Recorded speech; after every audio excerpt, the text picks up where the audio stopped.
दर्शक बंधु सुभद्रा योजनार पंचम किस्ती टंका पाई आसला नुआ लिस्ट। हाँ दर्शक बंधु केउ मानकु टंका मिलिबो केउ मानको ना कटि जाउची काहेकि ना बड़ अपडेट आनिछंती आमर उपमुख्यमंत्री।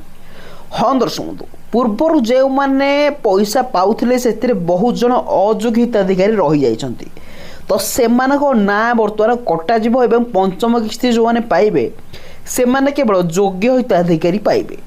तो दर्शक बंधु कौन रही लाटेस्ट अपडेट ता सहित कौन रही पीएम किसान ता सहित सुभद्रा योजना को लाटेस्ट अपडेट नहीं जानापी हेले आम चैनल को सब्सक्राइब कर पाखे बेल आइकन को ऑल कर रखि।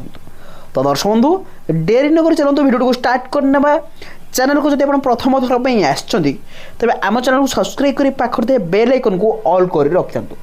तो यहपरी सुभद्रा योजनार लाटेस्ट न्यूज अपडेट सर्वप्रथम पाइबापी। तो दर्शक बंधु आपण तो जानी 2026 मसीह अलरेडी 3 थर सुभद्रा योजनार किस्ती टंका मिल सारी। कहीं मिली फास्ट कथा तो जो मैंने तृतीय पर्यायर किस्ती टंका पाई से चतुर्थ पर्यायर किस्ती टंका मिलला एवं जो मैंने नुआ अप्लाई करते से भी मिली किस्ती टंका एवं ता सहित जो मानकर ना रिजेक्ट हो जाइथिला नुआ आउ थे अप्लाई करते से एकाथरे टंका भी मिलला।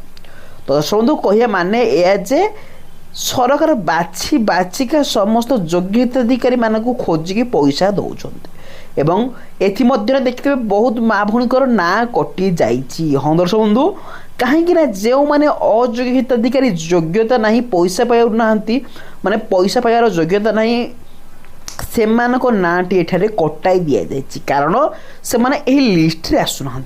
तो दर्शक बंधु निहाती भाव में आप कमेंट कर जनातु आप सुभद्रा योजनार जन योग्य हिताधिकारी ना जड़े अयोग्य हिताधिकारी ता सहित केउं जिल्लारू आमर भिडियो देखुं निहाती कमेंट कर जणाइबे।